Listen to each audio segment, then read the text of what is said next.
I have a policy that it's on my syllabus. If a student is using either a computer or an iPhone in my class, they need to log into Facebook and change their status to I was being disrespectful in class and I was talking there while the professor was lecturing. It works.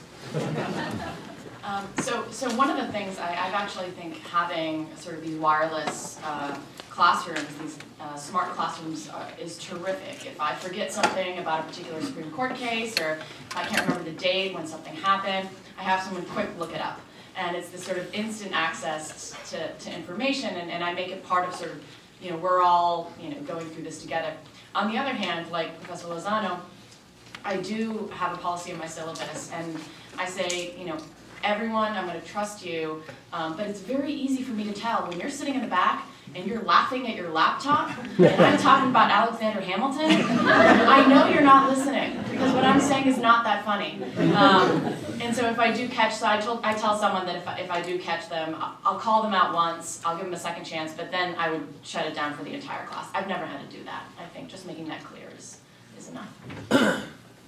I would point out that making it clear is enough. However, I recently had the opportunity to evaluate a colleague's teaching and sit in the back of the room. And it was no mystery that I was there, and a number of students take notes on their laptops now. And I was astonished at how many of them had Facebook and email open, not because I was astonished that they did, but that they did it while I was sitting right behind them. But this is a generation of multitaskers too. So, I mean, my kid does homework with the TV on if I don't turn it off, and a computer open and texting, and somehow still does fine. Yeah, I also teach in one of the smart classrooms, and we are around a table, and for my Writing for Performance class, we all have our computers open. For somebody my age to be teaching a class and looking around and seeing nothing but IMAX in front of everybody still strikes me as being hilarious. But the work that they are writing for my Writing for Performance class is all on our Sakai site. And so we are all sitting there reading one another's material right out in front of us. And again, I think one of the advantages of being in a classroom like that, where generally speaking, is that somebody's iPhone? Being in a classroom with approximately 20 students and all of us are sitting around a table, and I'm a wanderer, I can't sit still. It would be pretty difficult for one of them to be sitting there playing Angry Birds and not being able to spot it in a matter of moments.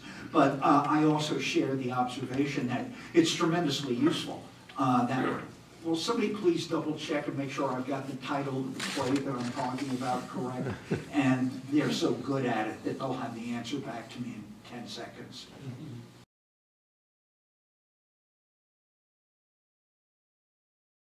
Well, I can handle that as someone who taught in what used to be an interdisciplinary program, which is now a department. I think it's inherent in the nature of Pomona that there's a lot of crosstalks between disciplines. There are a lot of interdisciplinary programs in which several departments might contribute to. If a student is above and beyond the norm in their interdisciplinary interests, there's the option of special majors. Or special concentrations that they can design themselves. But the nature of everyday teaching is that there's constant crosstalk. For those of you who come to classes this afternoon, you'll see it in the way we teach. So that it's just a part of who we are, and it's something that the college embraces. But I would like to add that although interdisciplinarity is, I think, the backbone of an education at Pomona College, as an advisor, I tend to give the student the benefit of taking ownership of his or her own curriculum. So the student can explore their own interests freely, rather than we having a set number of GE requirements that they have to take. So in some way, this interdisciplinarity arises out of the interest of the students, rather than a set of guidelines that we put in a course catalog or something like that.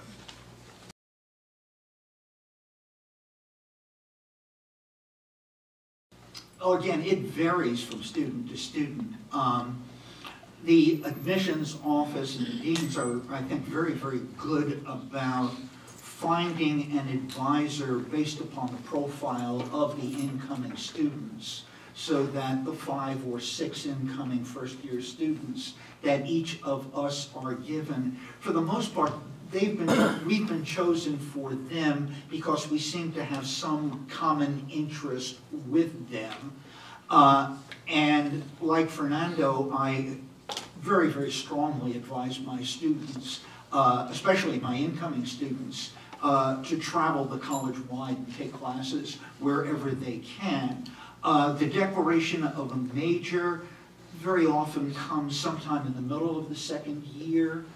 Sometimes it's later than that. Heck, I've had students stay with me and I've remained their advisor even as they've wandered on into departments far beyond this. But the connections that we make, being the ratio between student and teacher, being as low as it is, there's a great deal of difficulty in slipping through the cracks and not making sure that students are taking the classes that they need to take and also the ones that they want to take. Yeah, I guess I would just add, so there's formal advising and then there's informal advising. As many of you know, Pomona College was ranked one of the places where professors are most accessible. I think it was the 3rd most accessible professors in the United States. The 2 who beat us out were military institutions. There is a culture here, and your students, should they decide to come to Pomona, will immediately pick up on this. Open doors. You know, it might be intimidating the first time they talk to a professor, and then they realize we're not so bad. And in fact, you know, we're very accessible, and I do a lot of informal advising in addition to the formal advising I do. I was telling Rachel I was a college athlete. I quit my Division I sport after 1 year, recognizing I could do very little else. But I do talk to a lot of the athletes here about that kind of balance and sort of serving 2 masters and the ways in which Pomona institutionally can try to really support what they're going through and trying to balance sports or other activities with their academics. And so I would just say that there is formal advising and there's just a lot of informal advising.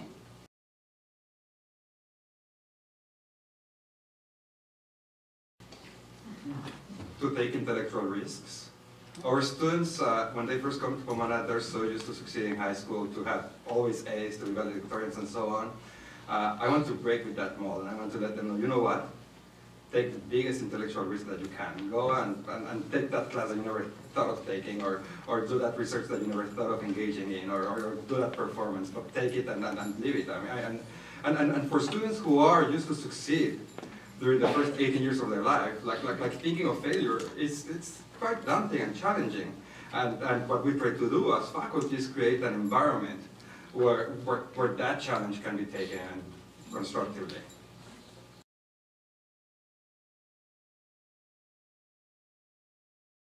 On campus, there are 2 sorts of research opportunities. One is during the year, and that is usually either funded by a department or by an individual faculty's research grant. During the summer, we also have a very healthy and active research program in which students can work full-time for 10 weeks with a professor. All of those opportunities are available to the students, but the students have to initiate the process. So in most of our intro classes, we make them aware of these possibilities and encourage them to just go visit faculty members who are doing things that are interesting to them. Off-campus, Pomona will sponsor off-campus research, but mostly if there is an on-campus research mentor, because there are a number of national programs that attract students through internships and whatnot. So we don't generally fund a student to go to another program sponsored by someone else and mentored by someone else. But we make them aware of all those programs. So there's no reason that a student who wants a research opportunity can't have one at Pomona, because the opportunities are ample. something that happens quite often is that a student will study abroad during the spring semester and decide to stay in their country, visit during the summer to start their dissertation or their thesis. And the college also supports that sort of staying there through the SURP, which is the Summer Undergraduate Research Project. Or if a student, for example, another, if a student decides to do an internship in Southern California, Edison, or in the Harvard Medical Center, the students can petition for that and get paid by Pomona College to do that. We call it the PSIP, the Pomona, no, PSIP? Pomona College Internship program, yeah.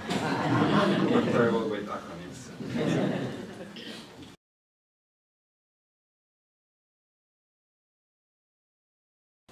What I find works very, very often is simply emailing that student and encouraging them, saying, why don't you come on into my office and let's discuss whatever it is that you're not clear about. And in the one-to-ones, or after the one-on-ones, it becomes somewhat simpler to get that student who has a tendency to remain silent in class to contribute more. But we have multiple ways of reaching out to our students where we don't have to embarrass them in front of the rest of their colleagues. And just let them know, my office is open, come on in and talk to me. And I guess I'll just add to that, one of the things I find most valuable, and yes, it's a lot of work for me and it's a lot of work for them, but are weekly sort of response papers and writing assignments where if they're not talking in class, I can at least sort of peek into what's going on in their head, see what they're getting, what kinds of insights they have, what they may be missing.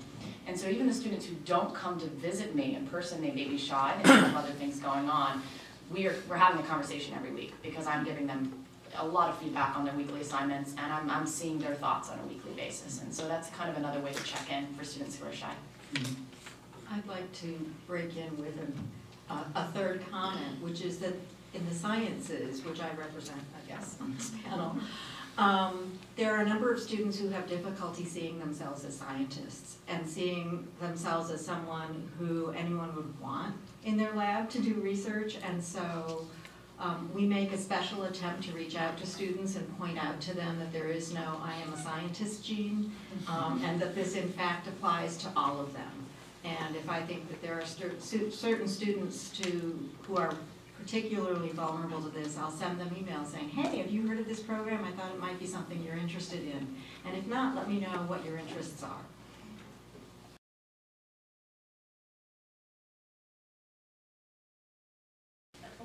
So, okay, and I have one, but I have one student that I know of. Remember, it's my second year. These guys have seen a lot more students than I have. I have an advisee who's also, she's a pre-med and a double major in politics, and she's on the water polo team. And she's terrific. She's got more energy than my 2-year-old.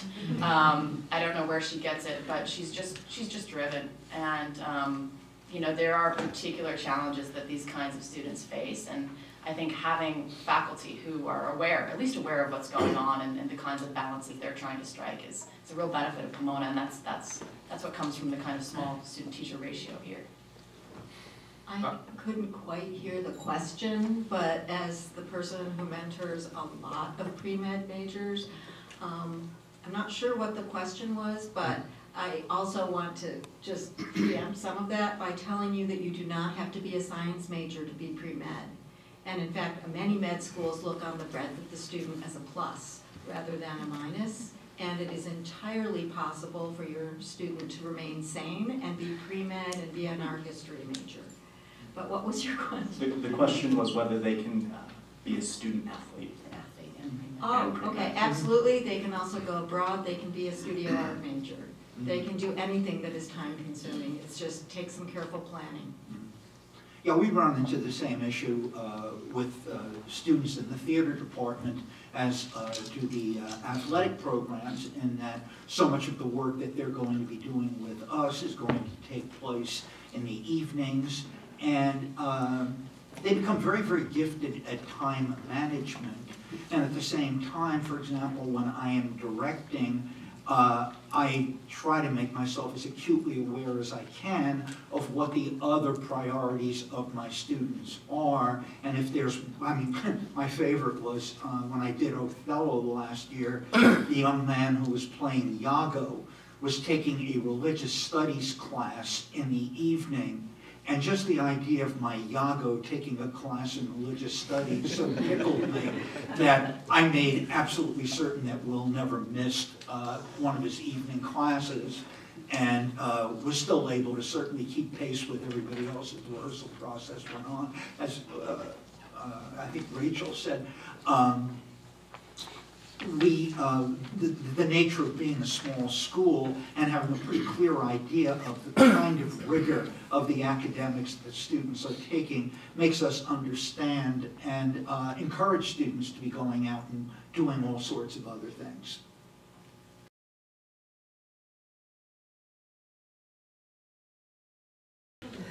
It's certainly been my experience. I know, you know, even in the theater department, in one of my classes, I've got 3 football players. Yeah. No, I know for a fact that the coaches here are very, very much aware of what else and what all the students are doing around here. And another difference between Pomona and many institutions, our coaches are faculty. You know, they are on faculty here. They serve on administrative committees. They're part of our governance. They are intimately involved in the development of our academic curriculum. So they know as well as anyone the sort of academic rigor, and I think that makes them a little bit different.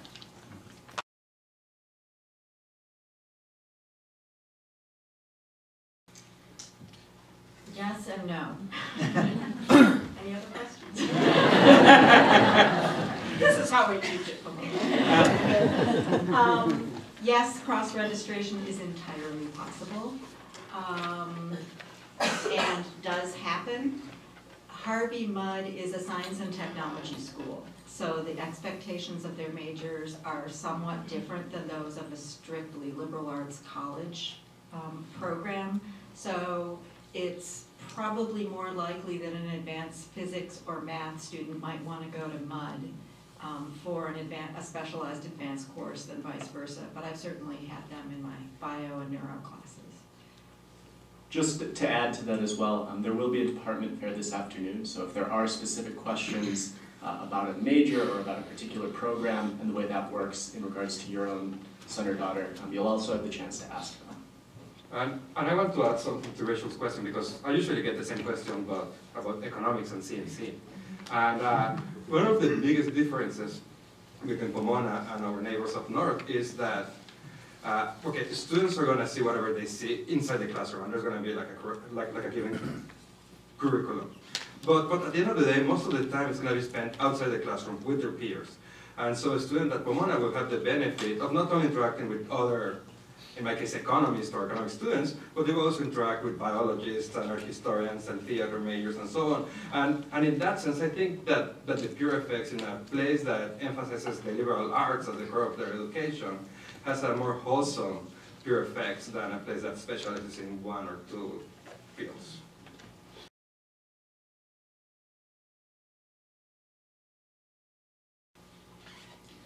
Admissions? So as they mentioned, there are paid research positions available during the year, and that will vary from year to year. It's hard to quantify exactly how many students are doing that. In terms of the summer research program that they were talking about, last year I believe we had 123 grants given out for that summer program. That's been going up every year for the past 4 or 5 years, so it's expanding along with the student body. And I think in general, whether it's through a paid research position during the year, whether it's the summer grant, or whether it's the work they do during their senior year for a thesis or some sort of capstone project, almost every Pomona student will do substantive research in whatever their chosen discipline is, whether it's neuroscience or theater. Those resources are available across departments. Neuroscience is the 3rd largest major in the college, sometimes the 2nd, and there is not a single major who has not had a research experience if they wanted one, and if they don't want one, we encourage them to want one.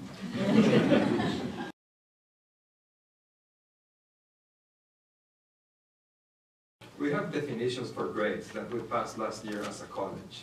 So an A means exceptional work, a B means very good work, and so on. Now, I think that this is going to vary across different departments and across different faculty. I can tell you, in my class, sometimes my students will all get A's because I just happen to have outstanding classes, and I don't mind giving all A's. And sometimes my students will have all B's.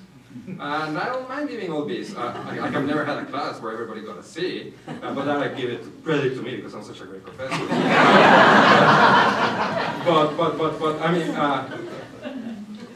for us, there's this narrative in the outside world about grade inflation. And in a place like Pomona, it's very hard to disentangle whether really we are part of this trend in grade inflation or our students are just so outstanding that it really represents their grades. And then our challenge as faculty members is to go a step beyond, right? It's never to let the students, everybody gets an A. Once that everybody does very well with the material, okay, so what else can we bring to, what other dimension can we bring to make this a better learning experience?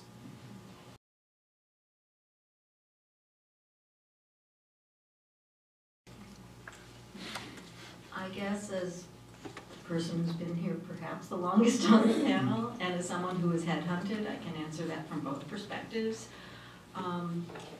Pomona has high expectations of its faculty, and so in hiring, they're looking for someone who has evidence of independent and creative research, and by independent, I mean independent of their previous mentors, or who is headed in that direction, as well as someone who will be an excellent teacher.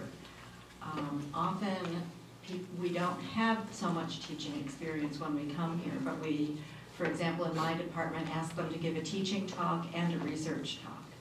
And you're looking for raw material of someone who thinks outside of the box and who is fun and interesting to listen to, even if they're talking about something deadly like photosynthesis. And who finds creative ways to do that. Why someone would choose to be here, I was headhunted and offered a job and heavily recruited from an R01, a major research institution. And when I'd already decided not to go, but when they said, oh, and we'll give you a secretary so you don't have to talk with students, they lost me. Or they'd already lost me.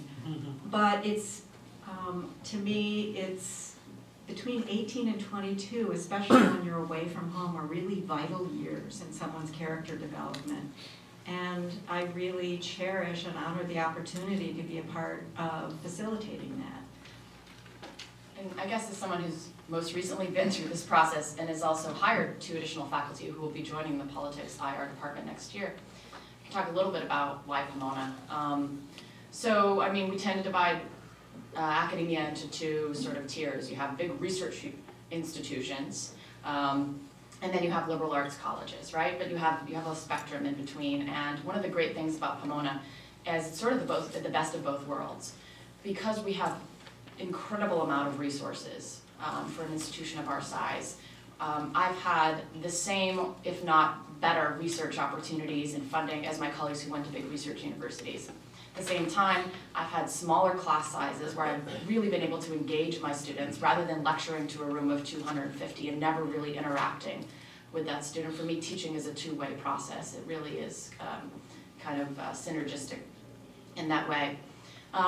And, you know, we talked a little bit about research opportunities at Pomona. I've been here not 2 years, and I will have hired my 9th student research assistant this summer. I'll have 3 full-time students working for me this summer, and I've had 6 additional students working on my research, on my work, and the insights they offer and sort of the perspective they bring is just fascinating. So for me, that was why Pomona and not these other kind of big research universities. If I can be a third voice here, just very briefly, I think that the one common denominator on the faculty of Pomona is that we all love to teach, and we take a lot of pride in our teaching. And so that's why I'm here. I mean, I had also options to go to R1 schools, but I love to teach. I love to be in the classroom.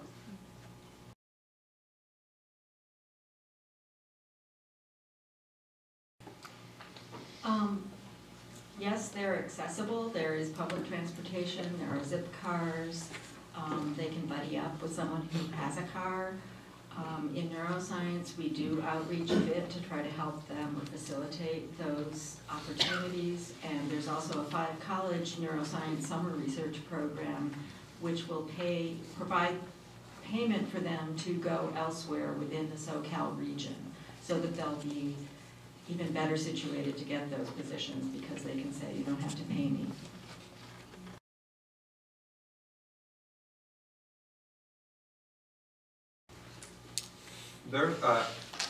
Yes, I'm happy to talk about that.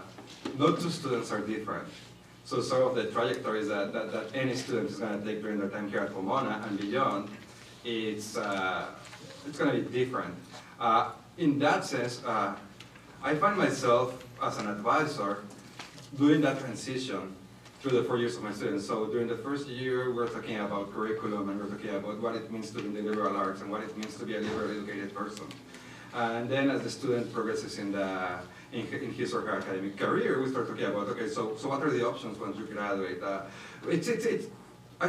should stress that there's this balance between education for the sake of education, but also we're aware that there's a world out there where students need to get jobs and live real lives. And so we try to encourage students to pursue their passions in those future careers. Something that I've been thinking lately as a researcher is how many, whether it's 20 or 30 years ago, the traditional trajectory for a college graduate was to graduate from college, get a job, and stay 40 years in the same company. Now students, when they're graduating, they have 3 or 4 careers, even within the first 5 years after graduating. So a lot of what I'm stressing right now is that sort of mobility of skills. What skills can you get in be able to move freely in the labor market? Yeah, I would like to add that I think all of us do not consider our role as advisors to end when the student receives their diploma. That I know that I spend a great deal of time in advisement of students who have left here 2, 3, 4 years ago, who are still checking back and asking, okay, I am considering this, this, and this. Do you have any idea about where to go with it? So the connection that we make with our students does not end at graduation. Just to add quickly to that, I applied for a grant this year, and I gave I emailed some professors and I gave them a week's notice. I procrastinated a little bit. I decided about a week before the deadline that I was going to apply, and so I emailed 3 of my former professors and I said, I know it's late, I totally understand if you can't do it, but this is my project, is there any way you can write a letter of recommendation? All 3 professors had uploaded their letter before the end of the week. And so again, I'm not a current student, and so just to underscore what Art's saying about these connections following you after you leave the college, I think is really true. Although I guess But that should not be the expectation. Just saying. At least 2 weeks, please. Just to finish this question, I'm sorry. The Career Development Office has instituted a set of programs also to help students navigate throughout their 4 years, navigate into the labor market. So it's not only the advice that we give as faculty members, but there's an institutional structure to help students in that way.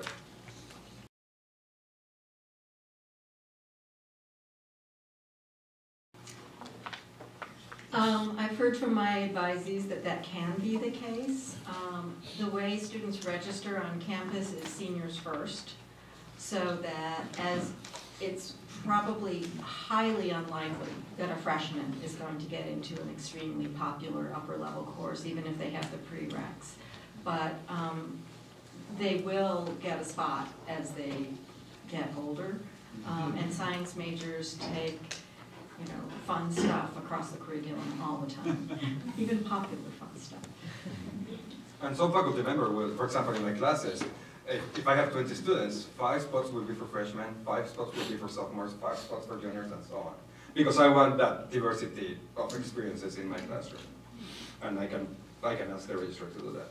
And what's tad different about the theater department than any of my colleagues over here, besides the fact that it's a theater department, is that we are the Department of Theater and Dance for the Claremont Colleges, which means that we get every bit as many students from Pitzer and Scripps, and I might add, especially over the course of the last couple of years, from Harvey Mudd.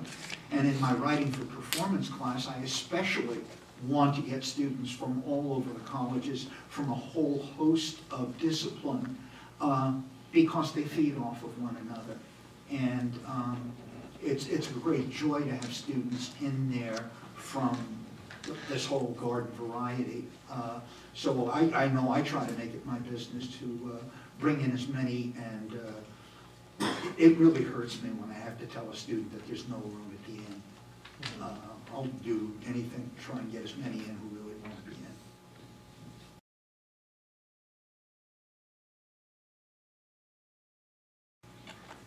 I think the strongest thing that Pomona can offer compared to those big schools is knowing who your student is, knowing what their needs are, what their strengths and weaknesses are, and how to help them boost themselves so they will get into med school. We have one-on-one counseling in our pre-med center, which is fabulous. I've been on that committee. Those kids know exactly what they're doing, and in fact, students from the other Claremont colleges try to come in to utilize that program and can't, because we have a lot of pre-med students. So they will get mentorship all the way through the process. In terms of the pre-med courses, we teach interactive investigative learning in the sciences, so their prereqs will be met with a creative, rigorous program. In terms of access to research, they'll probably have more access because we do have a commitment to providing that opportunity to our students, whereas a large school attached to a med center has hundreds of students vying for a limited number of positions, and students whose professors could not tell them apart.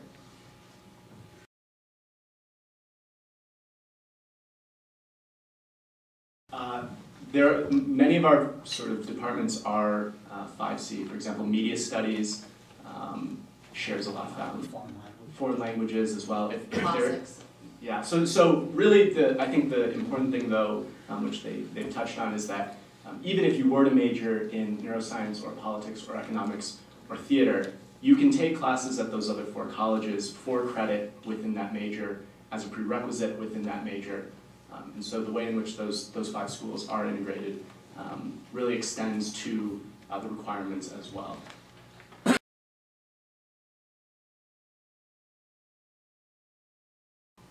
So I would have to say, so we are the politics department, not the political science department. And that was a conscious choice because we wanted to embrace a number of different methodologies for investigating politics and political studies.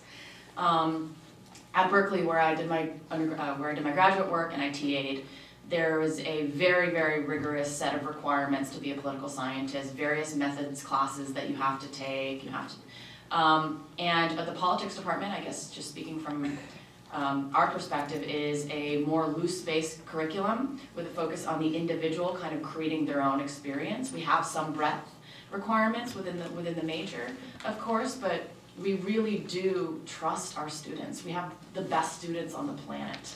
And instead of telling them exactly what they need to learn, we let them kind of let their interests and passions guide their experience through our major. Of course, with making sure that they've heard of political science methodology and maybe heard of a statistics class, and introduce them to the various ways that political scientists do research.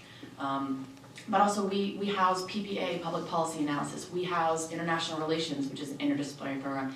And we house PPE, politics, philosophy, and economics, all within the politics department. So we have a number of different kind of interdisciplinary programs, even within our major. So we really embrace that, and that would be different if you were at Berkeley, for instance. And maybe the name of the class is the same, and maybe the textbook in the class is the same as in an R1. My experience teaching in R1s has been just Santa Barbara or at Duke. And but what's different is that here I can leave the book behind, and I can go and give other examples and expand on the material, and then I will have that sociology major in my class or that politics major in my class. Okay, so how do you guys think about these issues from your perspective? I mean, this is the model. This is how economists think about it. What will your own discipline inform about this? Right now, for example, I'm teaching economics of immigration. Dean Veldum is teaching a class on politics of immigration, and Honta is teaching another class on immigration. And so often we get our classes together, and we have these discussions. And I will lecture to the politics, and in Veldum will lecture to my class, and so on. So we really try to emphasize this interdisciplinarity across the curriculum.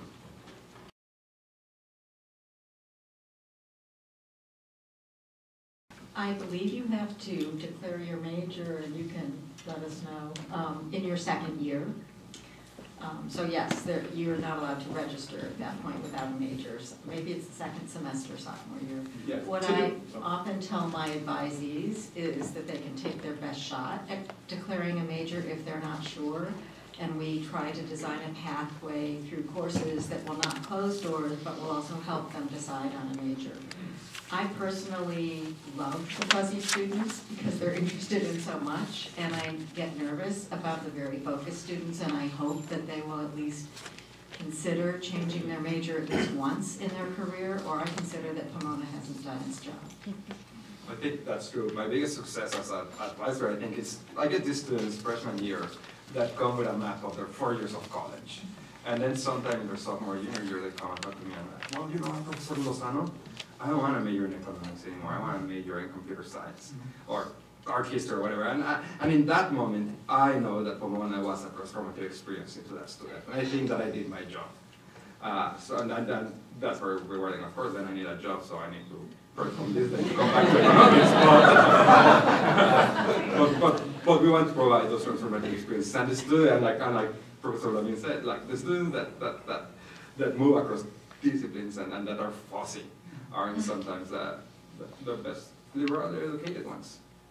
Yeah, it would be an interesting statistic to look at the number of students that come in as first years, absolutely certain that this is what they're going to major in, and what percentage of those actually stay with that for the full 4 years. We actually have that statistic. We can give it to you. So we've done through our own internal tracking of the students who come in, declaring a major on the common application, declaring one of 3 majors, about 80% will change. Mm. I was going to study Japanese and business. Where did that come from? I was a philosophy and politics major by the time I graduated.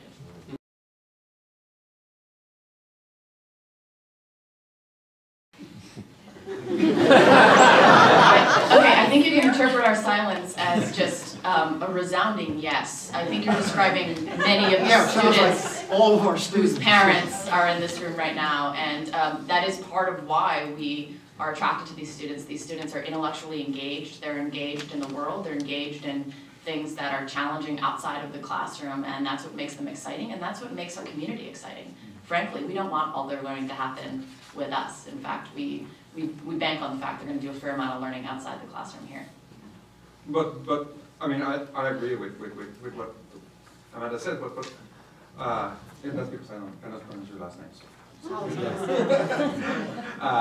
But I must be sincere, and in my experience, the demands that we give to students inside the classroom are sometimes so onerous that we do see students, for example, that have interest in music, that they start wanting to drop out of the orchestra or band, or students that have interest in I don't know if that happens in theater as well, but some students that come with interest in theater will stop going to plays throughout their junior year and so on. And really as advisors, that's our challenge, to keep them with those interests and with those co-curricular activities, because that's what makes a Pomona education different to an R1 in many ways. And so our challenge is to keep them with those interests.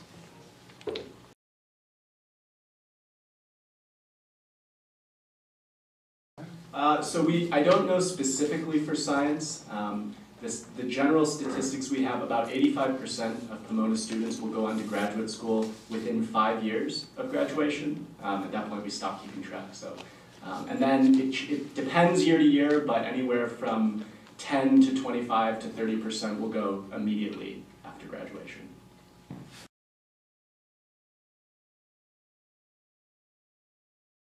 I think it's passion. I think Pomona students are very passionate. And I would say intellectual curiosity. And so you know our slogan, or at least our fundraising slogan has been daring minds. And we really do, we were just talking about this, as faculty, as a community, we do try to live up to that ideal in our work, in our teaching, and we try to encourage that in our students.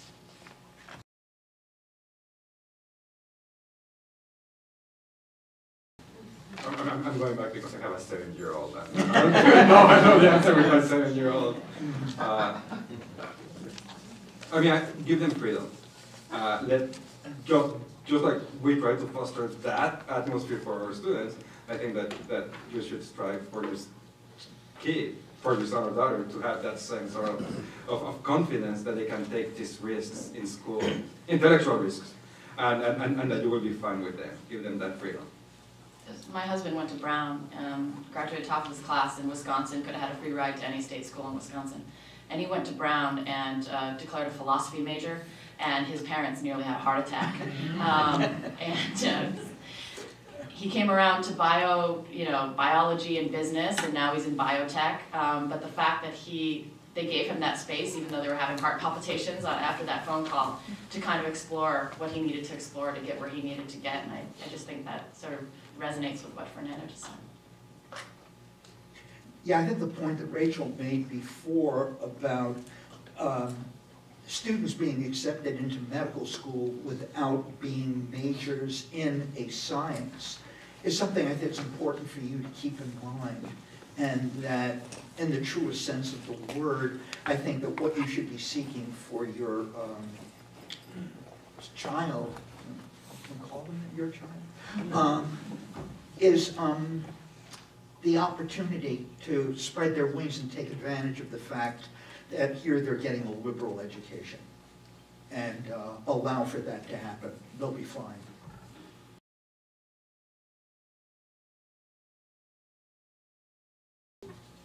So again, we don't keep track on that sort of every year. In general, one of the things that makes Pomona very different from many other liberal arts colleges is the way our students distribute themselves across our majors. So about a third of our students will graduate in the social sciences, about a third in math and science, and about a third in the humanities and fine arts.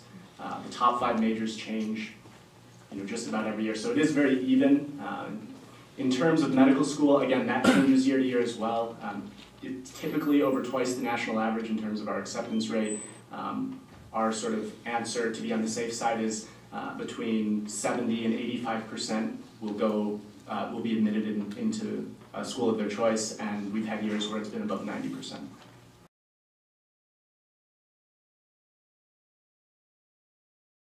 So I think, first and foremost, by sending their students to us.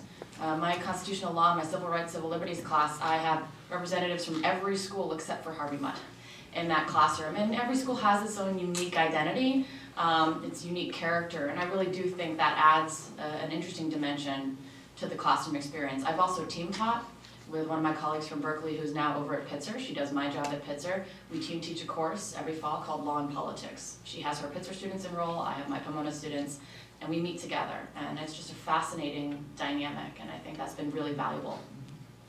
Yeah, I think the proximity of one of the colleges to the other, they just sort of bleed over into one another to where, for us sometimes, it's difficult to even make sure that we are not on the Scripps campus or the Claremont McKenna campus because they are so close to one another. The students eat in one another's dining halls. So the interaction among the students themselves is going to occur all of the time. And again, I say I'm speaking from a department where we've got students from all of the colleges all of the time, where we consider ourselves non-denominational. It's very hard for us to keep track of whether I'm talking to a Scripps student or a Pitzer student or a Pomona student. They'll find one another.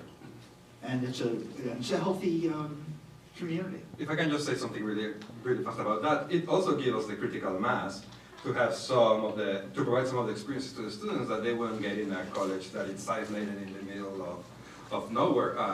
So for example, we can have orchestras, and we can have different a cappella groups that can cater to different interests in the students, and we can have different theater plays, because we have that critical mass that the consortium gives us that.